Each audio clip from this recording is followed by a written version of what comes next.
محمد صلی اللہ علیہ وسلم نے حدیث میں کہا کہ مجھے ہند سے ٹھنڈی ہوائیں آتی ہیں.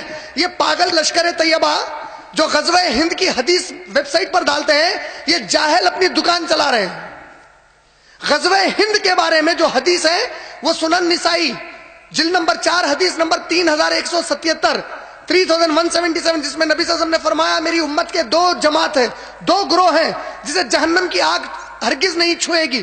ایک وہ جو ہندوستان کا غزوہ میں شامل ہوگا، اور دوسرا جو عیسیٰ ابن مریم جب آئیں گے ان کے ساتھ شامل ہو جائیں گے.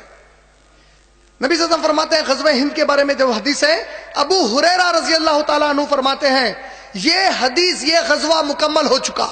یہ لشکر طیبہ والے جو بڑی فکر ہم ہندوستان کے مسلمانوں کی کر رہے ہیں، پہلے ان کو اپنے ملک پاکستان کو سدھارو بولو، جہاں پاکی کے سوا باقی سب کچھ ہے.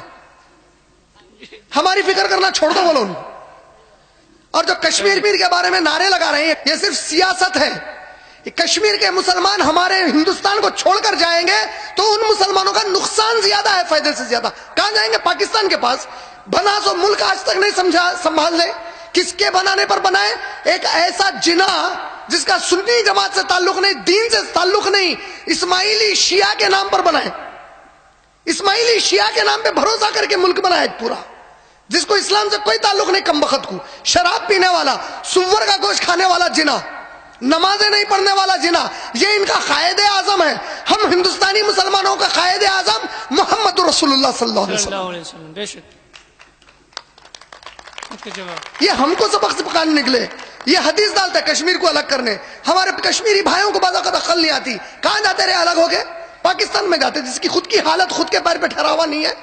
تم خود اکیلے آزاد ہو جاتے، چائنا چبا کے کھا جاتا تمہارے کو. تم بچے ہوئے ہمارے آزاد ہندوستان میں رہ کے ماشاءاللہ. خامخواہ کے وہاں پہ ایک لفڑا کر رہے ہیں. میں کوئی سیاست کے طور پہ نہیں بول رہا ہوں. میرے ایک مسلمان بھائی کا خون جانا، اس کی اہمیت جانتے ہیں آپ کیا ہے؟ عزت کی مسلمان کی اہمیت جانتے ہیں؟ عبداللہ ابن مسعود کے ساتھ طواف کر رہے ہیں اللہ کے نبی صلی اللہ علیہ وسلم، آخری طواف کعبے کا. عبداللہ ابن مسعود سے پوچھتے ہیں کہ اے عبداللہ ابن مسعود، اس زمین پر سب سے عزت والی چیز کیا ہے؟ عبداللہ ابن مسعود کہتے ہیں اللہ کے رسول، یہ اللہ کا گھر کعبۃ اللہ ہے. اللہ کے نبی کعبے کے صحن میں طواف کرتے وقت کہتے ہیں اس رب کعبہ کی قسم ہے میرے امتی کی عزت اس کعبے سے بڑھ کر ہے. ابن ماجہ جلد نمبر 3 حدیث نمبر 2274، جس نے سود کا معاملہ کیا اسے 70 درجات میں گناہ دیا جائے گا. کتنے درجات میں؟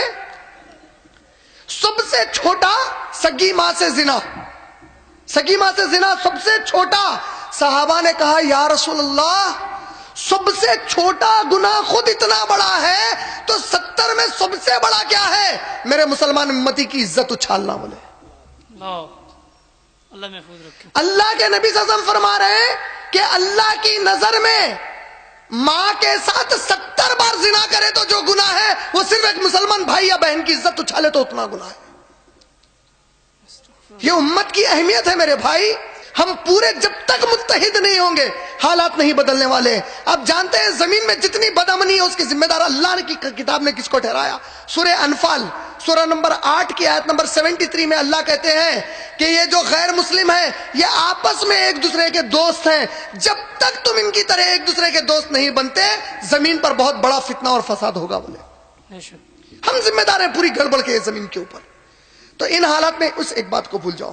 رہا اسلام کیسے آیا؟ سب سے پہلے مسلمان جو ہندوستان پر آئے وہ عمر ابن خطاب رضی اللہ تعالیٰ عنہ کی خلافت کے دور میں 637 عیسوی میں بامبے کے تھانے کے علاقے پر آئے.